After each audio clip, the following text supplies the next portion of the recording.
أعوذ بالله من الشيطان الرجيم. بسم الله الرحمن الرحيم. نحمده تعالى حمد الشاكرين ونصلي ونسلم على رسوله الكريم وعلى آله وصحابته ومن اتبعهم بإحسان إلى يوم الدين.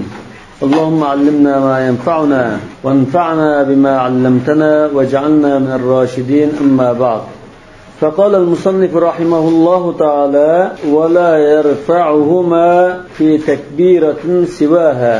Biz namazdan içindeki faaliyetler üstü toxtalgan. Hanifi mazhabda qo'l ko'taradigan o'rinlardan faqat quloq qaqqan chog'dan qo'l ko'taramiz dedi. Uningdan boshqa ahvolda qo'l ko'tarmaymiz degan. Niyada ana quloq qaqqan chog'dagi takbirdan boshqa takbirda qo'lni ko'tarmaydi dedi. لقوله صلى الله عليه وسلم: لا ترفع الأيدي إلا في 7 مواطن. يتجايدن باشقا جايدا قل كتر الميدو ديجن بوغا çıkarıydı. وذكر هذه 3.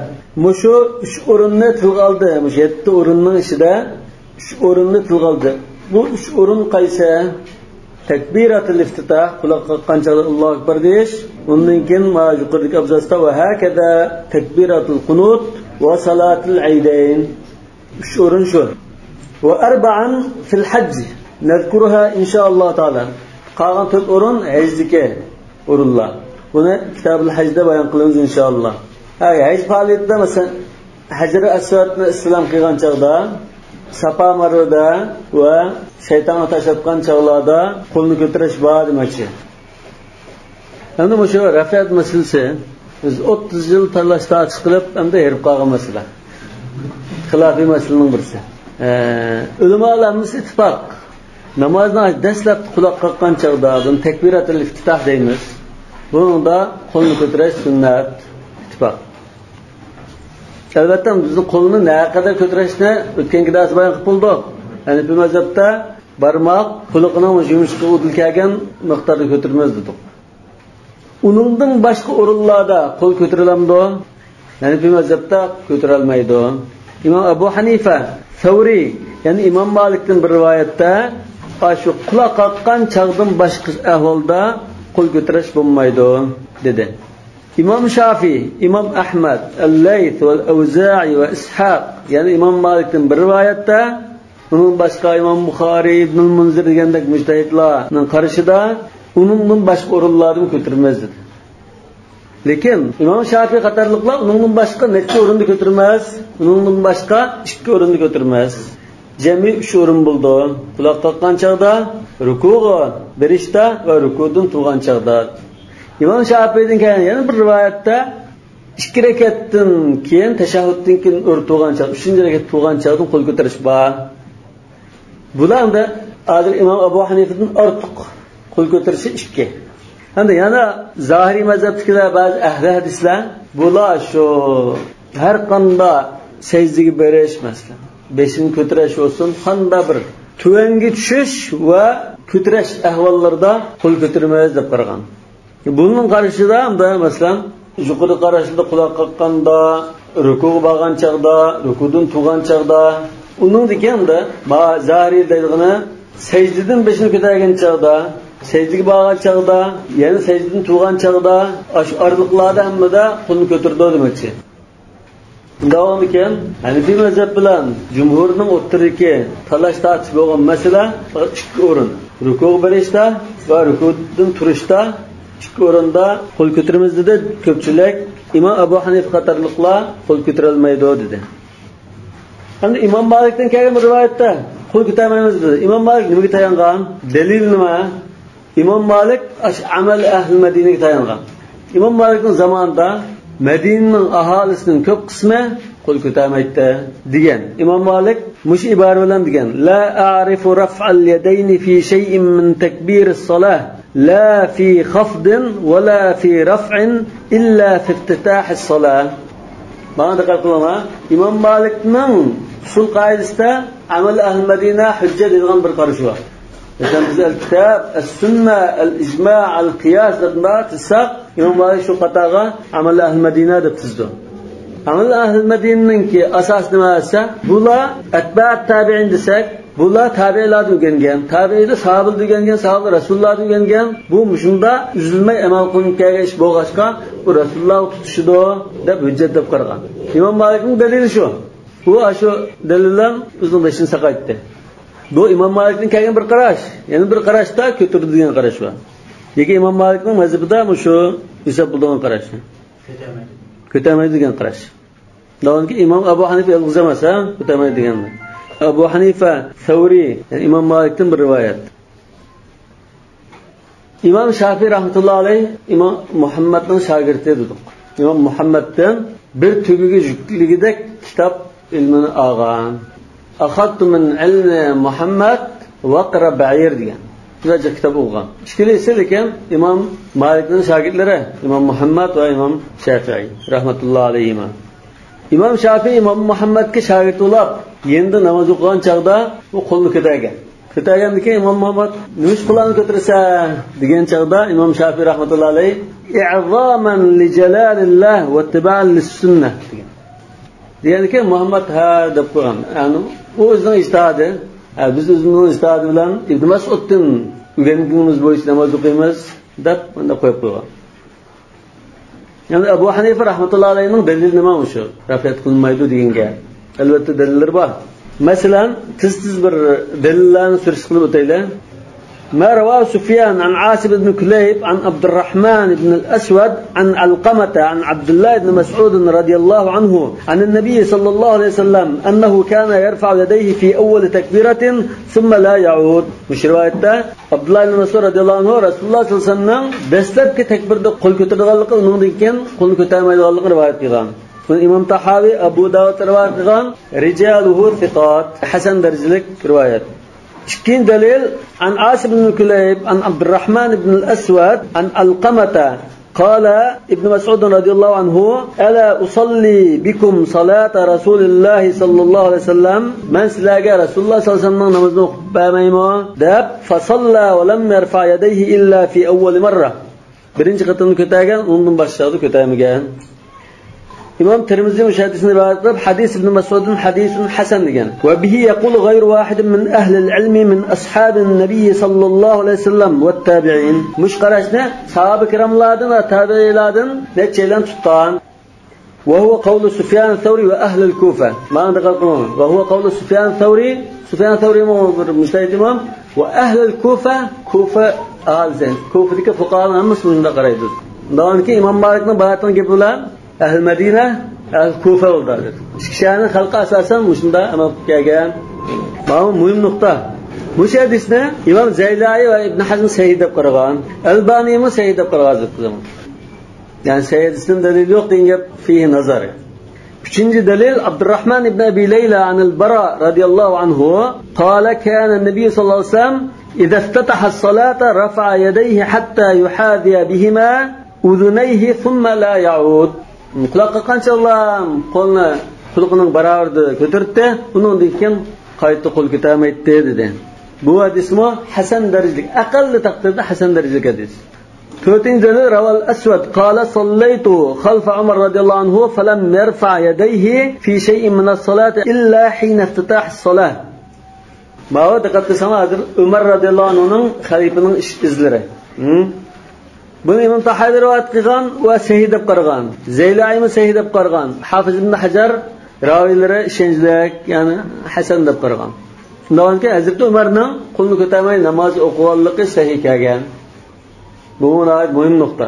Chunki xaliflikda butun jamoatga Madina Masjidil Haram an-Nabawiyda imom bo'ldi-ku.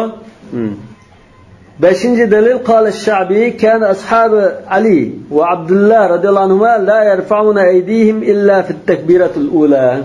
ابن أبي شيبة رواية فيها. ما قادر حضرت علي وعبد الله بن مسعود قتلده. حضرت عمر قال. نعم. يعني عاصم بن كليب عن أبيه أن عليا رفع في أول تكبيرة ثم لم يعد. بو إمام طحاوي رواية فيها. بو مو سهي روايات إمام زيلعي سيد بقرغان. حافظ ابن حجر مو raviler işenlik degan. yana İbrahim an-Nakhai anna Abdullah ibn Mas'ud kana yarfa'u yadayhi fi iftitah as-salati thumma la ya'ud. Abdullah ibn Mas'ud'dan yana bir rivoyat, bunun sanadi sahih. Yana Hasan isnad bilan Hazrat Abu Bakrning qo'lni ko'targanligi rivoyat qilingan. Ruya anna Abu Bakrin lam yarfa' yadayhi, bunun sanadi Hasan. Lekin Hazrat Osmondan u qo'lni ko'tarmagan rivoyat kelmagan.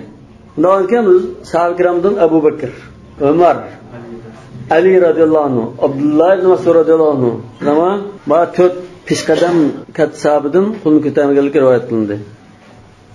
Yani tabi'lardan ko'tarmaganlar cho'si Ibrahim an-Nakhai, Ibn Abi Layla, Alqamah ibn Qays, Aswad ibn Yazid, Amir ash-Sha'bi, Qays ibn Abi Hazim, Abu Ishaq as-Sabi'i, Khaythama, Mughira, Waki', Asib ibn Kulayb qatorliq tabi'lardan ko'tarmaganligi rivoyat qilingan.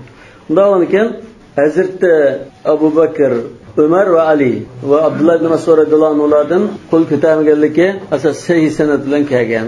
Kufa aholisi, hatto Madina aholisining ko'pchiligi deydi, ko'pchiligi Imom Malikning zamonida qo'l ko'tarmagan. Bunda bo'lgandan keyin Hazrat Abdullah ibn Mas'ud o'zi qo'l ko'tarmagan va shu tabi'iy shogirdlarga ashuni qo'l ko'tarmay o'rgatgan va Rasulullohninki namozni o'qib beray deb qo'l ko'tarmaganligi sahih hadis bilan kelgan bo'lsa, ya'ni bu mazhab mushun tutdi, bo'lmanki daljatin aziz emas. Yani qo'l ko'tarmazgan ulamoning jumhurning dalilichi bularning sahih dalillari bor.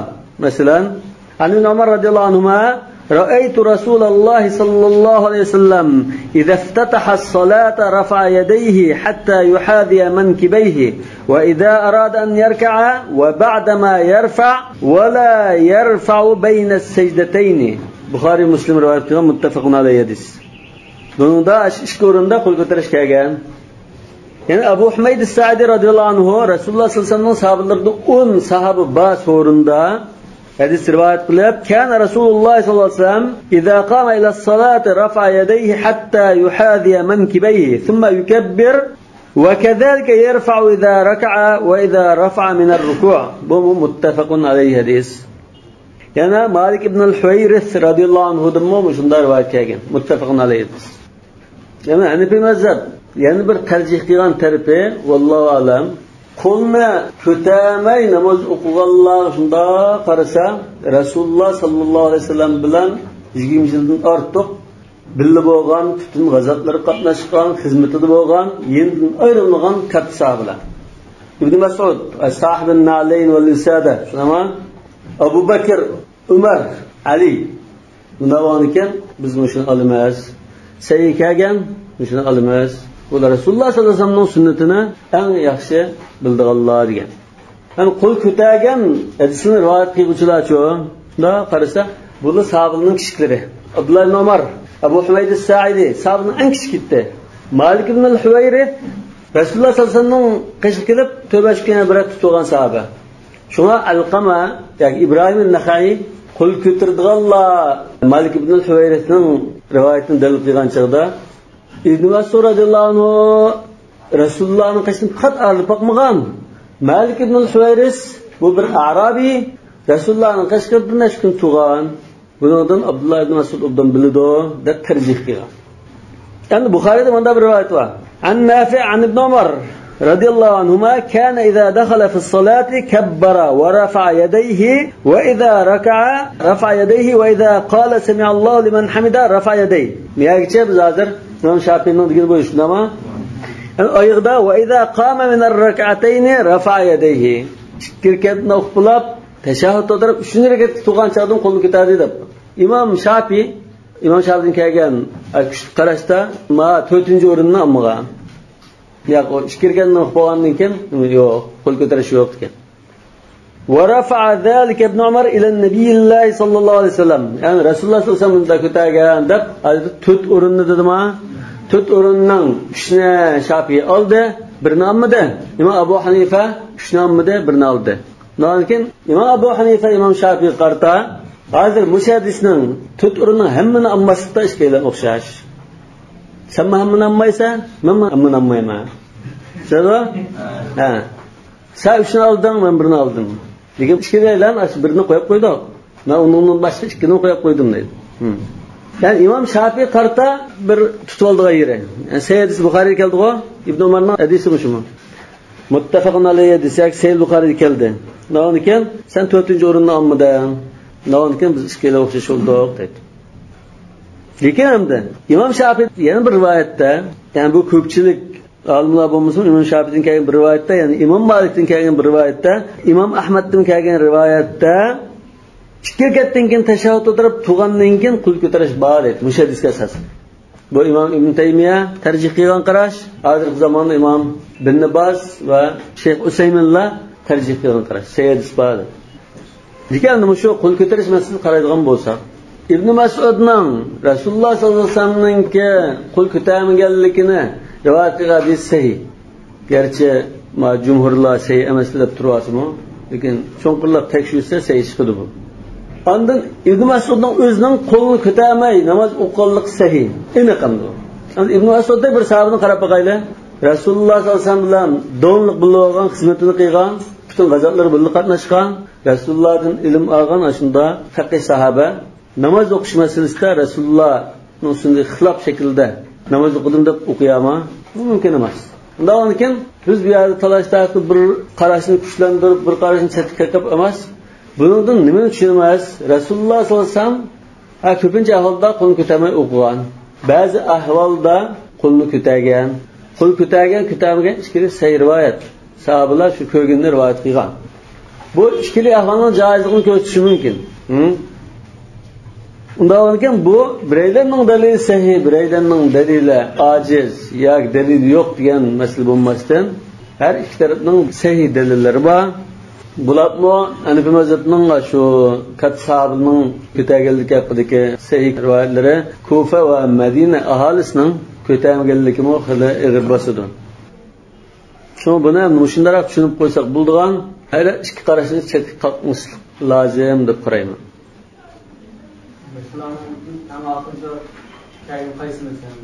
Eng oxirida bunda demaymiz. Chunki Ibn Mas'ud radhiyallohu anhu o Rasulullohdan keyin yashagan sahaba. Yani şu sahabenin bahçede Abu Humayd as-Sa'idi, İbn Umar, Malik ibn al-Huwayrith bahçede şu çağda mı İbn Mas'ud battı. Abu Bakr, Ömer'ler mi battı? Bu burun dünyanın kitap. Ki andın yaş sahabeler Resulullah'ın ahir kışını gördü desek, o çağda Mas'ud'a ketken deyiş mümkündü. Bunlar tan yaşayan hatta o yaşlardan köprek Resulullah'ın yanında tuğan. Yani Resulullah'ın vezir uzralittiği Abu Bakr ve Ömer, Ali, İbn Mas'ud muşular. Dalga ona mansıqlab ketgan bu keyingi ish deyish hech qanday belgi tayinmagan bir. Jumhurning keltirgan dalillariga hech qanday o'qilishga hojat tushungan dalillar Hanafi mazhabining keltirgan dalillarni jumhurlar shu masalan Ibn Mas'udning Al-Bara ibn Azibning rivoyatlarini İmam Buxoriyning shu rivoyatlab qolgan bundan qolib olimlar tarjih qilish. Yaxshi zebti deydi. Zeyt'ti deyişi mümkün. Lekin bunu tekşirip kelse sahih. Gerçi bu sahihinde bulmuş mu? Sahihinde şu sahihinin hemmini topladım. Sahihde sırt kalma diyen bulmadan iken başka rivayetli mi sahih? Yani bu bana bir mesele şu. Bu namaz günde 5 vakit cemaat bilen uydu kılan namazı kılmaydı değil. Lekin 5 vakit cemaatte cuma, namazı aşında namazda cemaat bilen okulup durduğun kişiler çoğunlardan ügünden bir iş. Buna bir bütün şehir halkı ya da Abdullah ibn Mas'ud. Mesela Abdullah ibn Mas'ud'un qo'l ko'tarmagi seygo, boshqani sey deydi shuni. Ya Abdullah ibn Mas'ud'un kelgan sey emas demaydi.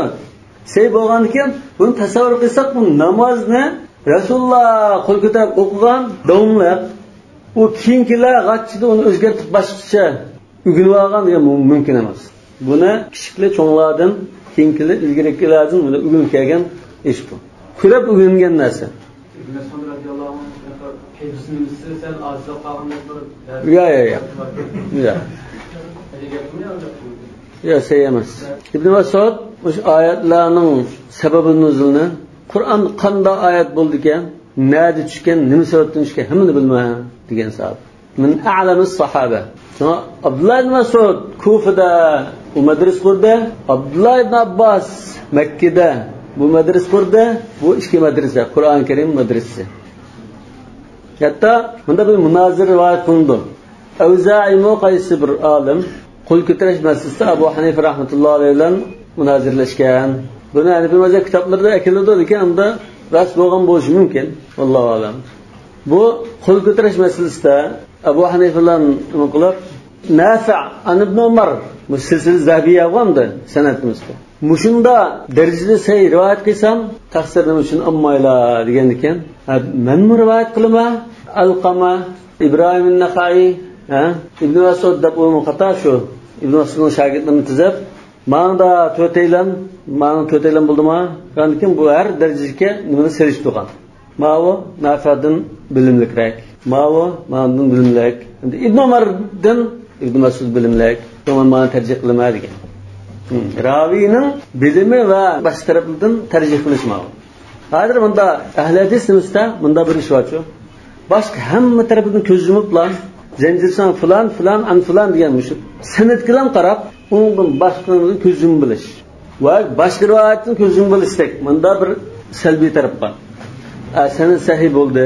Bundan keyin boshqa hadislarning mazmuni qaraylar, buni muvofiq maslashtiraylar. yoki boshqa raviylar bilan selishtiraylar desa, bu to'g'ri chiqadi. Endi bu masala shunchalik. Lekin keyin kelib bu rafiyat qilish, qilmaslik bu ikki iqim bo'lib, bunda ta'assub bo'lib, bir-biridan tutishgan bo'lib ketgandan keyin, shaxsiy havoyasi aralashgandan keyin bu masalada ma xato, ma to'g'ri degan darajaga berib qolgan. Letar ikki to'g'ri deb qarayman. İbn Mesud radhiyallohu anhu uni qo'lda Umar ibn Ali radhiyallohu anhu rivoyatini qo'lda. Uni qo'lda men bayatin o'qigan uning ichida mana Rawal Aswad qala sallaytu khalfa Umar radhiyallohu anhu falam yarfa yadayhi fi shay'in min as-salat illa hina iftitah as-salat. Buni Imom Tahavi rivoyat qilgan va sahih deb qaragan Imom Tahavi, keyin Zaylaimi sahih deb qaragan, Hafiz ibn Hajar mo ravilari shaylik degan. Yani mana Asim ibn Kulayb an abihi an Aliyan rafa'a fi awwal takbiratin thumma lam ya'ud. Ve İmam Tahavi ibn Abi Shayba rivoyat qilgan Zaylai sahih deb qaragan, Hafiz ibn Hajar mo ravilari ishonchli buning degan. Yana Abdullah ibn Mas'ud radhiyallohu anhu kana yarfa yaday fi iftitah as-salati thumma la ya'ud. Ibn Abi Shayba rivoyat qilgan sanad sahih. Abdullah ibn Mas'udning mushabining dedimiz. Abu Bakr, Umarning ba. Mushabining zodi qo'l ko'tarmaganligi ras. Yani cumhur mu Abdullah Mas'ud'dan qo'l ko'tarmaga rivoyatning sahih deydi. Yani ki mesele al bo'ldi meningcha. No'stiga Kufadagi fuqarolarmisa qo'l ko'tarmaymiz deb qaraydi. Kufada shu nurg'un fuqarolar yig'ilgan joy shu.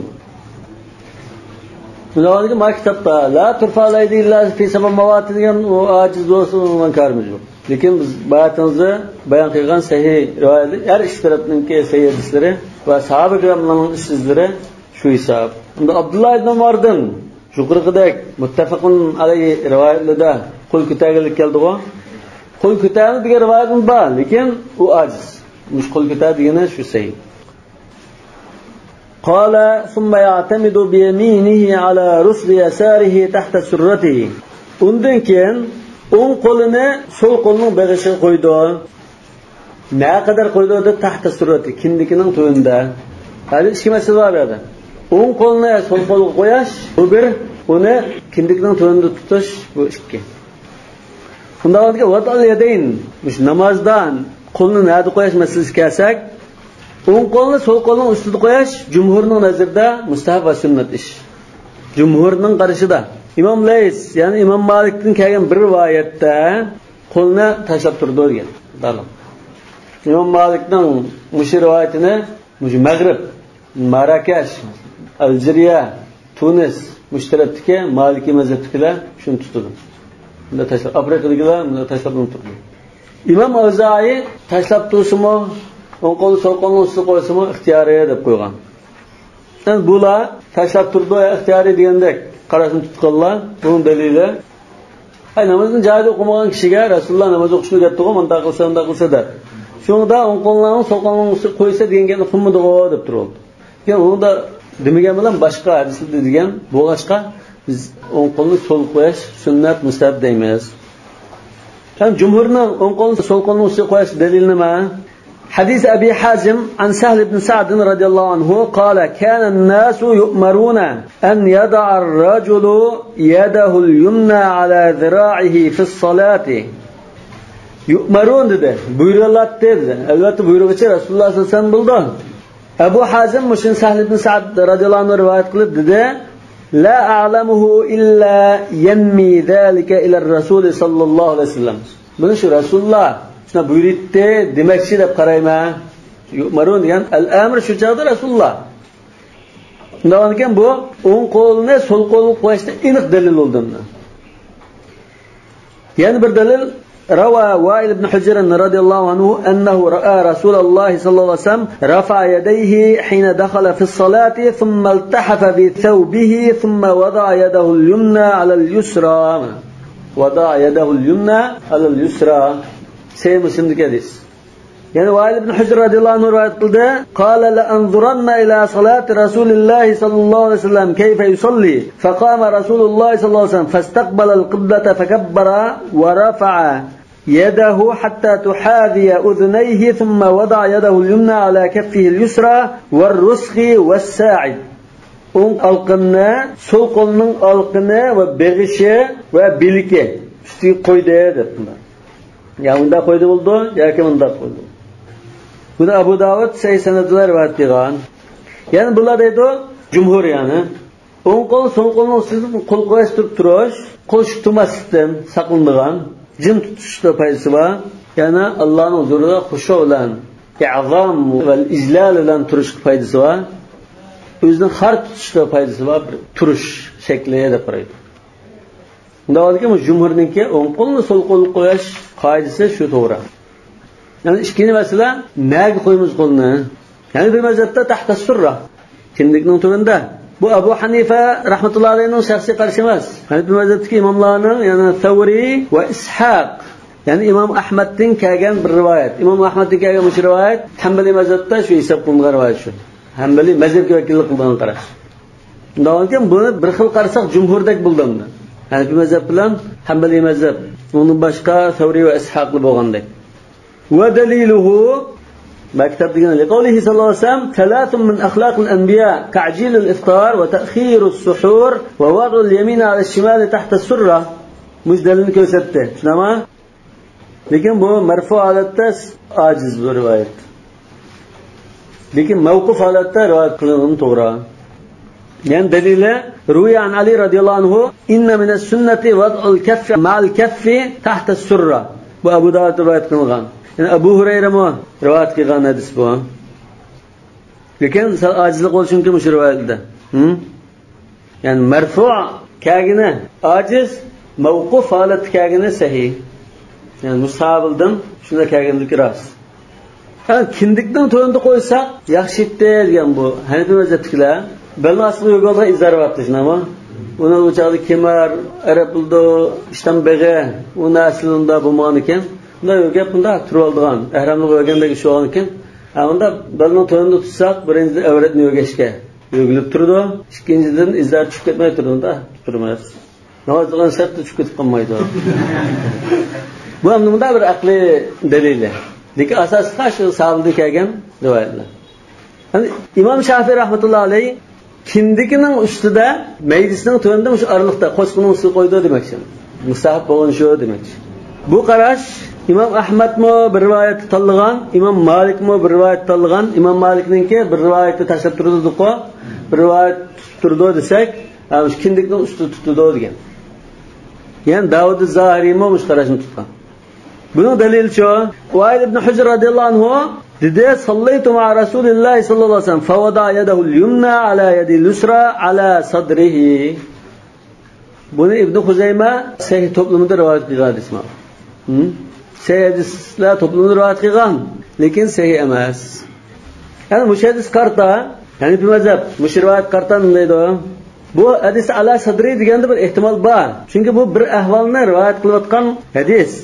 Yana bir tarafdan bu hadisning rivoyat ala sadrihi tahta sadr degandek bunda kelgan bo'lsa, ash maydining ustida sahih bir rivoyat kelmagan bo'lgan ekan, u tahta sadr degan so'zmi, ya'ni kindikning to'ni deganmi tahta sadr bo'ldi shu deb baqqan. Bunun ustiga odatda biz shu tug'an chaqda bir boshqani hurmat qilib, adab bilan tursak, shunda bir turish ahvoli bor. Undan keyin bu turish shu ma'hud holatda biz bildigan turishni ko'rsatdi deb qaragan. Lekin buning da zot Rasululloh sollallohu alayhi vasallam mushunda turish degan bir sayr va kelmagan. Ikki tarafning sayr dalili yo'q. Yani bu mazhabning kindikning to'yin deganda sahoba kiramning sahiyrak rivoyatlari bor. Bu tarafdan şu İmam Ahmad Abu Hanifa'nın qarashini tanlagan. Mazhabga vakillik qilgan rivoyatida. Yani şu İmam Şafii rahmetullah alayhi şu ala sadri degan hadisni dalil qilib ko'rsatdi-ku. Yani ala sadri deydi rivoyatda. Yani Şafii mazhab ala sadri demaydi. Tahta sadr fawqa surradir. Qarang. Bu hadisni olmadi yana. Diqqat qiling. Yani bir hadisni gachchi shunday ham rivoyat qilib qo'ysa, ya bir hadisni shunday ham qo'ysak, muddaoga dalil bo'lishi notayin. Seybirasini keldi, lekin shu hadisning lafzida kelgan mazmunni olmadi hozir. Ala sadri deb keldi, İmam Şafii ala sadri demadi, tahta sadr deydi. Lekin ma'qul ala sadri deydi. Tahta sadrni bildirdi deydi ma'qul. Lekin ala sadri degan rivoyat sahih kelganmi? Ibn Huzayma sahih hadislar to'plamida rivoyat qilgan, lekin sahih emas. Qanday sahih emas? Yani bu hadisni masalan bir masalani siz tahqiq qilgan vaqtinglarda biror tarafdagi ulamoninki bu sahih emas yoki sahihdi deganlar va shuni qabul qilsak bo'lmaydi. Sahih emas desa, nima uchun sahih emas? Buning shunday sanadlarini tekshirib o'zimizni sal avvar qilishimiz lozim. Bo'lmasa u qarshi tarafga mana sahih hadis bor, sen sahih desan ammadan deb qarshi tarafni o'rinsiz ayblab qo'ygan. Bu hadisning sanadiga bir qaraylar. Ibn Huzayma sahih hadislar to'plamida rivoyat qildi. Lekin sanad qarab boqaylik. Qarasa bu hadisni Va'il ibn Hujr mush ala sadri degan mush rivoyat bilan kelgan nimada buni Muammil ibn Ismoil degan kishi Sufyan Asim ibn Kulaybdan rivoyat qilgan. Muammil ibn Ismoil degan kishi to'lashunda rivoyatida xato ketilgan. İmam Buxoriy Munkar al-Hadis degan kishi. Muammil Sufyandan rivoyat qildi. Sufyandan rivoyat qilgan boshqa necha ilm bor, necha shogirdlar bor Sufyanning. Buning rivoyatidan da ala sadrining gapi yo'q. Undan keyin bu Muammilning xatoligi. Hadis ojiz. Yani bir tarafda ojizlik qilmasa, Sufyanning Tavriy o'zi kindikning ostida tutdi dedi. Bu aniq, yani Sufyanning shunda qaraydigan aniq, bir haqiqat. Yani Sufyan mushadisni ala sadr deb rivoyat qilgan bo'lsa farazan, o'zi mushadisni sahih deb rivoyat qilib, ki o'zi tahta sura deb tura olamdi. Bu mumkin emas. Bunun ustiga taqayana Hanbali mazhabda qo'lni maydiz qo'yish makruh degan qarashim bor. At-takfir fi salat deb ataydi buni. Qo'lni maydiz qo'yilish makruh degan qarash. Yana Alloh taolaning fasalli li robbika vanhar degan oyatini va uni qurbonlik qilish to'kandan bo'g'izlashga munosib oyat desak, ba'zan fasalli li robbik namoz o'qi va vanhar deb Qur'onni bo'yniga qo'y degandek bunda tushunganim bor. Shuni ba'zilarga qarasanglar, mazmundan ham tutildi. Nahr degan şey. Qur'onni nahrga qo'y deganman. Davomki bu qo'lni nari qo'yish, bir kankishada bundara qo'yib qo'ygan masala. Birisining to'g'ri etdi, undan o'tib ketdi. Lekin tahta sura degan shu sal jalliqroq, boshqa qarashga qaragan. Chunki ala sadri degan hadisga tayandiq degan bilan u hadis ojiz chiqdi. Bunisi ala sadri degan rivoyatni o'zi olmadi. Biz sahoba kiramdan tahta sura degan rivoyat qildik, shuni oldik. Wal mar'atu tad'u yadayha ala sadriha li'annahu astaru laha. Yani ayol kishining namoz faoliyatlarida asli qoida shu er kishiga o'xshash. Lekin ayol kishining ishlari badanning ma'lum bo'lib qolmasligi, erlar ma'lum ahvolda ko'rib qolmasligi talab qilingan bo'g'achqa albatta uning ba'zi farqlari bor. Yani normalda erlar ko'rmaydigan bo'lsa, shu erlarga o'xshash namoz o'qiydi. Lekin erlar ko'rdigan, ya ovozini oladigan bo'lsa azon to'lmaydi dedik-ku. Erlarga imom bo'lolmaydi, masalan. Nima uchun? Shu ayol bo'lganlik uchun. Ana bu yerdami qo'lini kishi kindikning ostida qo'ydi desak, ayol kishi ko'ksining ustidan qo'ygan. Nima uchun desa, ko'ksini yo'gab turish jihatdan mushum muvaffaq. Va'il ibn Hujrning hadisi sevlab qolsa, ala sadri deganga dil tushunadi mana. Ayol tushunadi. Bunun başqa ayol kishining namoz ishlarida, masalan, imom bo'lsa, aldirish o'qimaydi desa, bu qadam aldirish o'qiydi ayollarning imomi. Undan keyin ruku bo'lgan chog'da biz tajafi, analar desak, bular bajg'ib chaplab o'qiydi. Nima uchun? Yani ma'lum bo'lmas uchun. Ruku qilgan chog'da misol, mandaroq ruku qildi. O'tgan chog'dami yagi chaplab, salmondaroq o'tirish va biz o'tganda gunda o'tmaydi. Shu o'xshash ba'zi ishlarda ashunda ayollarning jismi ma'lum bo'lib qolmaydigan shaklda namoz o'qish bor. Bu hamda erlar va ayollarning o'tirish azroq namoz ishlaridagi farq. Wa yaqbidu bi kaffihi al-yumna rusghal yusra. O alqin bilan sol beg'ishini qamallab tutadi dedi. Kama faraga min at-takbir. Yoki kullama faraga min at-takbir desek tarixim to'g'ri. Ammo uniki kama degan so'z bormi yo boshqa?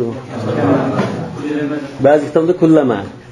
Indama desek to'g'riroq chiqadi. Takbir tushirib bo'lgandan keyin o'ng alqini bilan sol qo'lning beg'ishini qamallab tutadi dedi. Fa wa ablaghu fi at-ta'zim. Alloh taolaning huzurida Allah Ta'ala'nın ulug'lagan holatda turishda mushbak yaxshi. Va hakada fi takbiratil qunut. Qunut duosi o'qigancha Alloh akbar degandan keyin yana shunday tutamiz dedi. Va salatul jinoza. Jinoza namozimi takbirdan keyin unda tutamiz. Li'annahu qiyamun mumtaddun kal qira'a. Chunki bu qiroat qilib turgan chog'dagidek ashunda so'zlab ketilgan, biroz vaqt oladigan turish deydi. Ya'ni jinoza namozda takbirning oraliqida masalan duani o'qiymiz-ku, shu oraliqdan biroz o'qish bo'lgandan keyin oyat o'qib turgandek bir vaqt oladigan oraliq deydi. Wa rawal Hasan an Abi Hanifata al-irsal fihima. Mush qunut bilan jinozamizda takbirdan keyin qo'lni tashlab turishni rivoyat qildi deydi. Abu Hanifadan kelgan g'ayri zohir rivoya. Va huwa qawl Muhammadning zohir rivoyatiga qarshi shu. Va huwa ixtiyor mashayikhina. Bizning shu O'rta Osiyo, Mavro'un Nahr va Turkiston ulamolari mush qarashni tanlagan. Nima uchun? Li'annaha qawmatun la qira'ata fiha kama bayna ar-ruku'i was-sujud. Qawma degan bunda turishim. Chunki mush turish bu qira'at qilmaydigan turish. Xuddi ruku bilan sajdaning oralig'ida turishdimi? Qira'at yo'q-ku, sami'allohu liman hamida deb turgancha qo'lni tashlab turmaysiz. Hani mush masalada sami'allohu liman hamida deb sajdaga berish oralig'ida qo'lni tashlab turish jumhurning qarashi. Ya'ni bu mazhabning ko'pchilik olimlar shunday. Az sondagi olimlar ya qo'lni tutadi deydi. Yani Hanbali mazhabdikilmi qo'lni tutadi. Yani bu mazhabdagi bir qism olimlar, yani bu mazhabda sami'allohu liman hamida degan keyin sajdaga bag'ish oraliqda qo'l tutishmi bor, qo'lni tashlab turishmi bor. Endi bu masalada mesela sami'allohu liman hamida deb qo'ygandan keyin bunda bir g'ol bor. Qo'lni tutishni xuddan bu sunnat kelgan. Sunnat shu, qo'lni tashlab turish sunnat xilof degandek bunda bir qaraydi. Amaliyat shu tekshirma, shu oraliqda qo'lni bunda tutib degan bir dalil yo'q sunnatda. Uni faqat dalil yo'q. Faqat o'rnini shu namozda vaqt yamin ashima degan gap bor. Shu dalili bor. Uning boshqa dalili yo'q. Tutmaslikmi dalili yo'q. Lekin buning dalili tutmaslikda aslida qo'lni tashlab turish. Lekin o'ng qo'lni so'l qo'lga qo'yish nima uchun qo'ydik? Hadis bo'lganlik uchun. Endi hadis kelgan yerda qo'yamiz, hadis kelmagan yerda qo'ydigan dalil bo'lmagan ekan tashlab turamiz. Undan keyin buning alohida dalil yo'q, uning alohida dalil yo'q. Ikkisi o'xshash. Ma sunnatlar degan gap yo'q. Shunda iham qismi amaliyotda unday. Her bir erdalar o'rniga qaytgan meselesi mesela namazın sırtlığa alıp qaytılmış, namazın işirki alıp qaytılmış. Öz o'rniga qaytılgan geldi. Öz zati qaytadi desa, shu tabiiy ahvolga shunda qaytish kerak. Sırtda o'xshash qiladi. Namazın ishida o'qasa inson tayanchug'ini olib qaytgan. Ya unda gap chiqmaydi uning. Siz buni dalilni obdan tekshirib o'tiranglar, unda bir dalil chiqmaydi. Hatto tashlab turdi deganga sal jalliqroq chiqib qoladi. Ve beyne tekbiratul eydeyn. Endi hayit namazının tekbirler aralıqda, neçadan tekbir şunuzda hayit namazda. Şu aralıqda qo'lni tashlab turdi. لأن الوضع لا يفيد لتتابع التكبيرات. Çünkü buna hiç katım tekbir düşüyen, kalkıp düşüyen diken Allah Ekber'de benim kolunu koyup, yana götürden gel, kolunu koyanın faydası yok dedi. قال ويقول سبحانك اللهم إلى آخره. Bu anda kulak kakkanın kinki tesbihinin meselesi. ويقول سبحانك اللهم إلى آخره. Aşı biz namazı tuğan çağda eğitilen tesbih ağı şunu demekçi. سبحانك اللهم وبحمدك وتبارك اسمك وتعالى جدك ولا إله غيرك. وزاد محمد رحمه الله وجل ثناؤك ولا يزيد عليه. İmam Muhammed bazı rivayetlerde vecelle sanâuk diyen bir rivayet boğaçka muş ibarını kesip koydu diyen. Emniyette bu şaz rivayetli kelgen ibarı boğaz gerek. Şu doğrusu Subhanakallahumma şundan bulduk kılış. Ve la yezidu aleyhi dedi. Ve kâle Ebu Yusuf rahimahullah yecma'u beynehu ve beyne kavlihi vecehtu vecihiye ila ahirihi. Vecehtu vecihiye lillahillezî fataras semâvât vel arda hanife ve mâ ene minel müşrikîn. نغيغدا إن صلاتي ونسكي ومحياي ومماتي لله رب العالمين لا شريك له وبذلك أمرت وأنا أول المسلمين. أبو يوسف رحمة الله عليه يجمع بينه وبين قوله وجهت وجهيه. سبحانك اللهم ديان تسبيح لا مش دعاء التوجيه ديمز بنا فقال دعاء التوجه يعني دعاء التوجيه تبقى مش إشكنا باللي ديدو إشكسنا خف ديدو ديدو. لأن الأخبار وردت بهما فيجمع بينهما.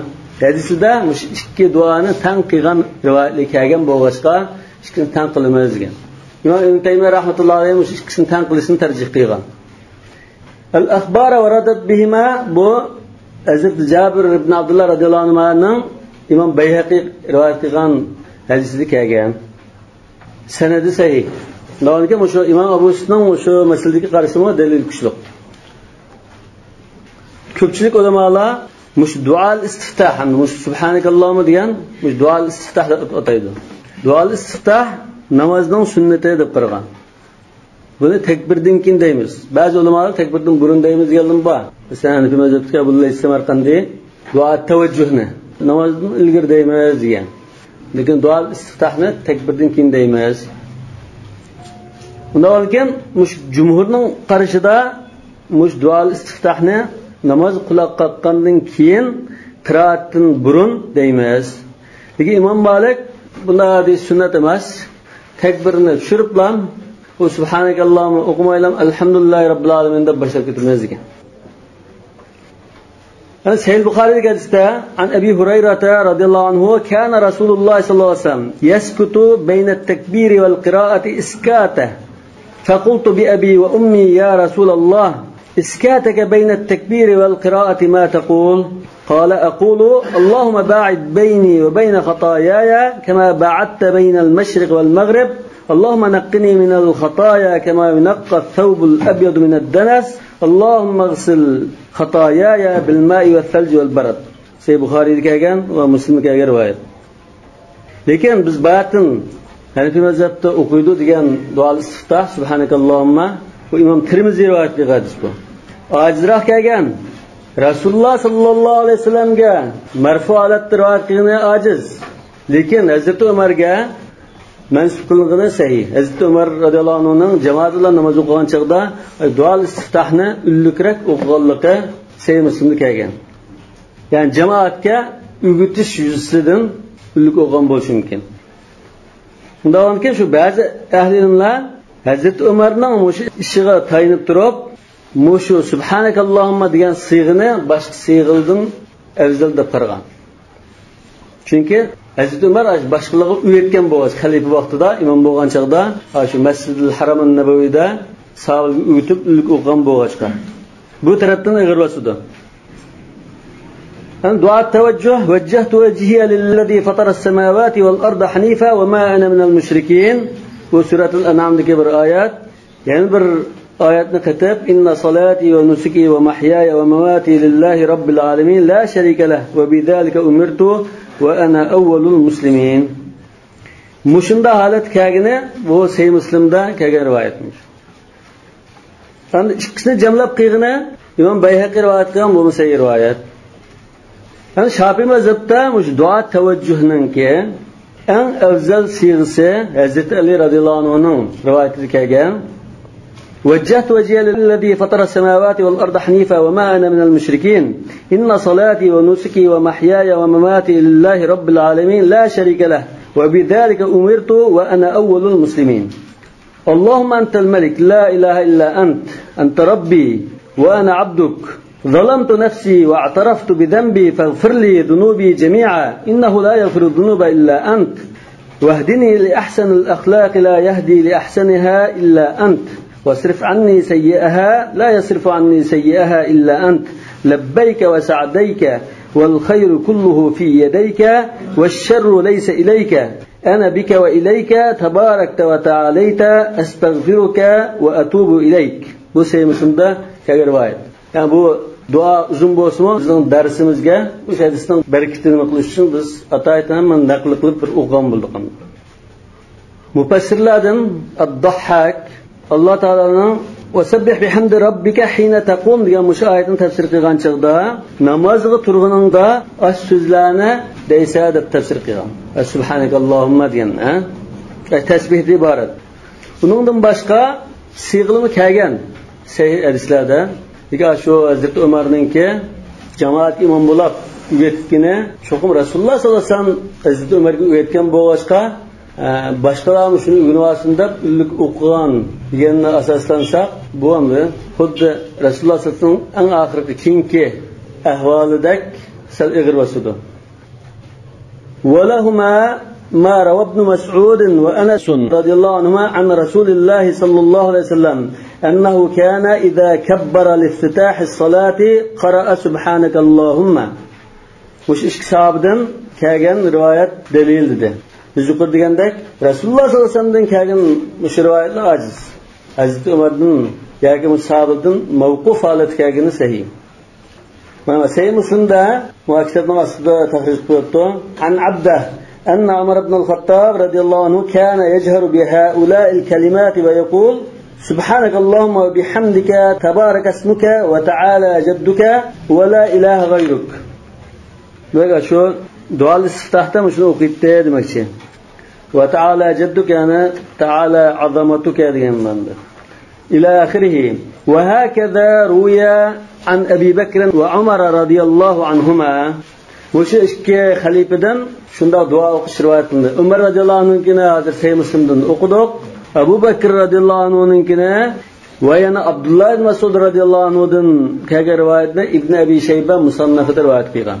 Yani taka Abu Said'in Al-Khudri radıyallahu anh'dan rivayet kıygan. Ondan ki Ebu Bekir, Ömer, Abdullah ibn Mesud, Abu Said'in Al-Khudri radıyallahu anh'dan kâgen. وما روي من حديث التوجه كان في ابتداء الإسلام. Ay dua tevajjuh veccaht vecihe degan aş dua kelgan aş hadislar bu asli İslamning davrida shunda o'qish batdi. Va undan boshqa shu uzun ayla dua qilish batdi. Falamma shuri'at tasbihu nusikha. Tasbih o'qish yo'l qo'yilgandan keyin u burunqa shu uzun dua qilish va dua tevajjuh amaldan qoldi demakchi. Ba'zi ulamolar tarzda subhanakallohumma shuni o'qiydi. Naflida bo'ladi tahajjud namozlarda şu uzun dualarını okuydu da mukargan. Kema ruya annahu kana yaqulu fi ruku'. Yani o nasx bulab ketganiga hazır bir dalil sifatida marivayatna keldi. Mesela rukuda burun sen destek davrida raka'a laka zahri ve fi sujudi sajada laka vajhi degandek dua qilish batdi. Falamma nazala fasabbih bismi rabbikal azim ja'aluhu lirruku'. Subhan rabbiyal azim degan mustasbihni rukuda sabbih isma rabbikal a'la degan tushgandan keyin faj'aluhu fi sujud. Buni subhan rabbiyal a'la deyishni sajdada qildirganga muqimdilgan. Yani faj'aluhu degan ishada sahoba kiramlar ruku sajdada bunda tasbih aytilgan bo'lgan. Bu nimaga asosan shu Rasululloh sollallohu alayhi vasallamning buyrug'i bilan. Wa nusikha ma kanu yaqulunahu qablahu. ilgirki shunda dualar amaldan qolgan. Fakadalika fima nahnu fihi. Endi biz muzokara qilayotgan mush masaladimi dua tavajjuh va boshqa duolar amaldan qilib, mush subhanakallohumma yo'l qo'yilgan. Shu Hazrat Umar Rasulullohdan keyin mush duoni jamoatga o'rgatgan demakchi. tawfiqan baynal hadithayn. Yani bu ikki rivoyat keldi-ku. Kelgandan keyin bu ikki rivoyatni hozir muvofiqlashtirish uchun birini mansuhlab ketgan deymiz demoqchi. Qala va yata'awwadu. Endi shu tasbihni deb bo'lgandan keyin isti'aza o'qiydi deydi. Ya'ni a'udhu billahi minash shaytonir rojim deydi demoqchi. In kana imaman aw munfarida, imom bo'lsa yoki o'zi yolg'iz namoz o'qigan kishi bo'lsa, o'sha ta'awvudni deydi. Lekin iqtido qiluvchi bo'lsa demaydi demoqchi. Liqawlihi ta'ala fa idza qara'tal qur'ana fasta'id billahi minash shaytonir rojim. Ya'da fa idza qara'tal qur'an degina, ya'ni Qur'on o'qimoqchi bo'lsang demoqchi. Ay idza aradta qira'atal qur'an, ya'ni Qur'on o'qiganingda, Qur'on o'qib sa'da qil demoqchi emas. Qur'on o'qishdan ilgari a'udhu billahi minash shaytonir rojim deb ondan Qur'on o'qi demoqchi. Xuddi Tarat oyatida ya ayyuhallazina idza qumtum ilas solah, namoz o'qimoqchi bo'lganinglarda tartiling degan. Namozdan burun, ha? Yo'qmi istadini oyatdan burun demoqchi. Wa in kana ma'muman la yata'awwad. Endi iqtido qiluvchi, imom iqtido qiluvchi bo'lsa, panolik tilmaydi.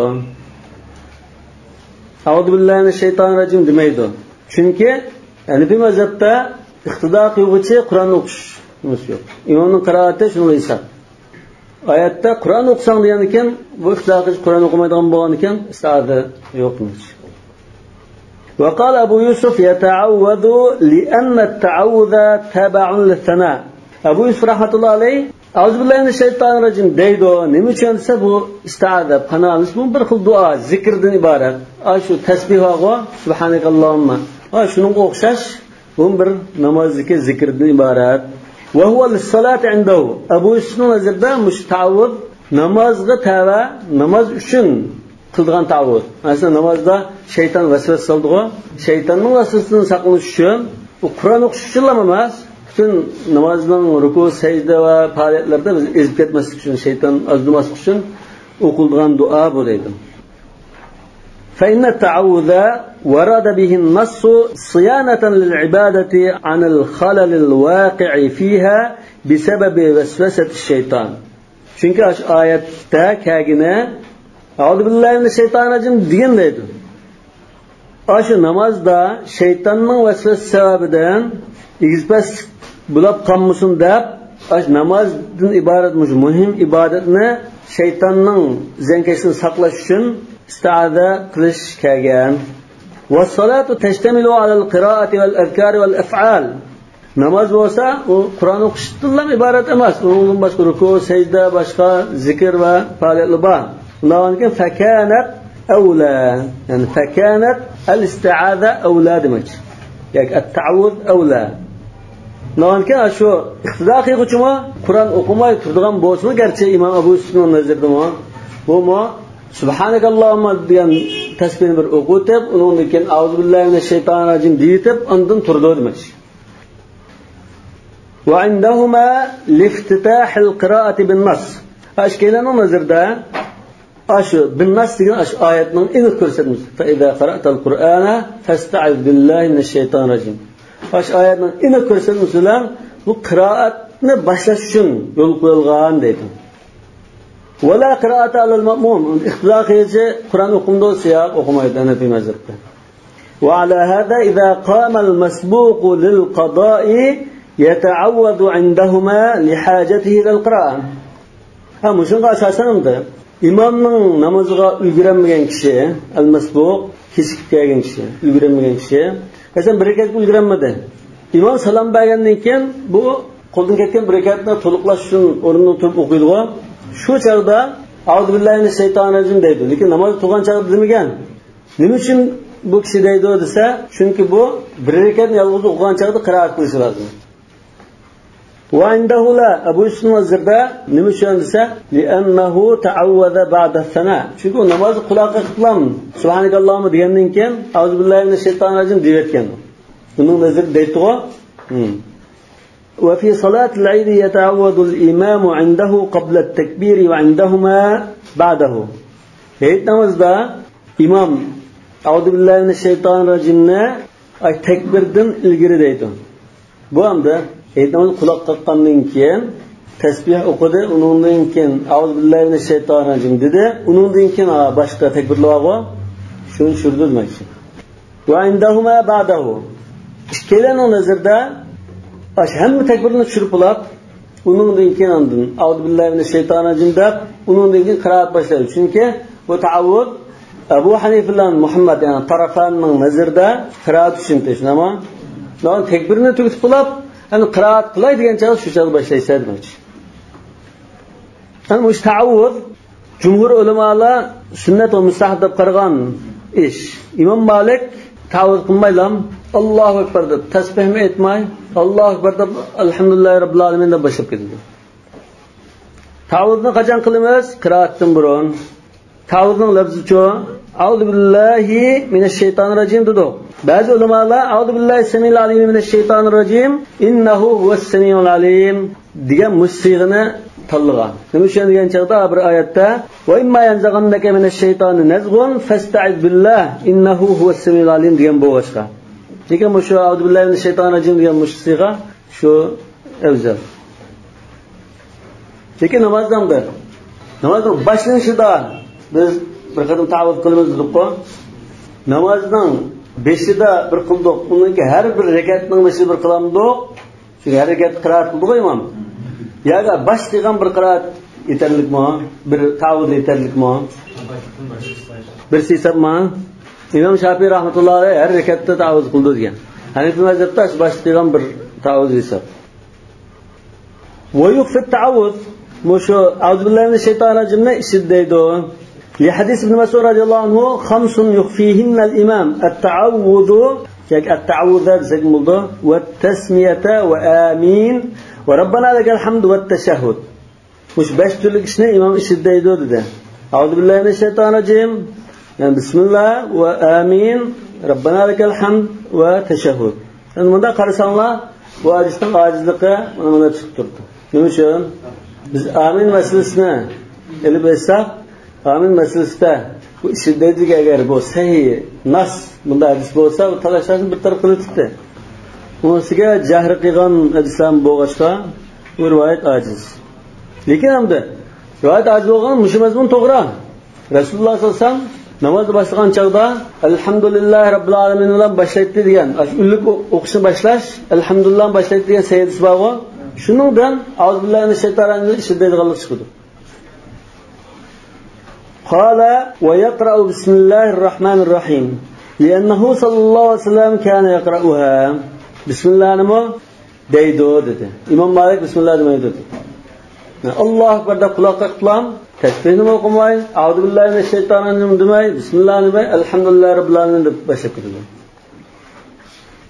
Hem İmam Şafii rahmetullahi alayhi bismillahni Fatiha'nın bir ayeti deb qarag'achqa u Fatiha o'qishning bir qismi bo'lg'achqa u albatta bismillahirrohmanirrohim deyish lozim. Bo'lmasa Fatiha kam bo'lib qoldi. Hanifi mazhabda Fatihadan bir oyat bo'lmasimi? Lekin ash-shurun iftitah qilgan ayrim bir oyat hisobida bo'lg'achqa, tabarrukan o'qilgan bir oyat bo'lg'achqa va bismillahirrohmanirrohim o'qigan hadisi bo'lg'achqa bismillah deydi dedi. قال ويخفي يعني بسم الله الشديد لحديث أنس رضي الله عنه قال صليت خلف النبي صلى الله عليه وسلم وخلف أبي بكر وعمر وعثمان رضي الله عنهم فكانوا يفتتحون القراءة بالحمد لله رب العالمين ولا يعني رسول الله وأش خليفة نمازك قراءتنا الحمد لله ولم بشيت أبو أنا بمزن وصل بسم الله فاتحنا برآية مسجين ودل بوش ممكن شما أجر برآية سك Bismillahirrahmanirrahim. Elhamdülillahi rabbil alamin deyish kerakdi. Gerçi endi Bismillahning Fatihani bir oyat deganga boshqa sayidisi bo'lsin. Hanifi mazhabning akaganimizda va fi rivoyatin kanu yukhfuna Bismillahirrahmanirrahim. Yani bir rivoyatda uni ishida deydi deb keldi. Wa an Abdullah ibn al-Mughaffal radhiyallohu anhu annahu sami'a ibnahu yajharu biha. O'g'lining Bismillahni ulug' deganligini anglab musahaba debdi. Ya bunay, iyyaka vel hadatha fil islam. Ey o'g'lim, islomda kim paydo bo'lib qolgan ishlardan azar eligin. Qat'iy qilsanma. Yani bu bid'at bo'lganda. Sallaytu khalfa Rasulillah sallallohu alayhi vasallam va khalfa Abi Bakr va Umar fakanu la yajharuna bit tasmiyah. Men aşularning ahir namaz okugan, bula bismillahni ullik demekte. Feyda arattal qiraata faqul elhamdülillahi rabbil alamin. Fatiha'ni o'qiydiganingda elhamdülillahi rabbil alamin deb bilan shunda ullik boshlagan. Albatta bu jahriy namozlardan. Darsni shaychi bo'lsin. Subhanakallahumma bihamdik ashhadu an la ilaha illa ant astaghfiruka va atubu ilayk.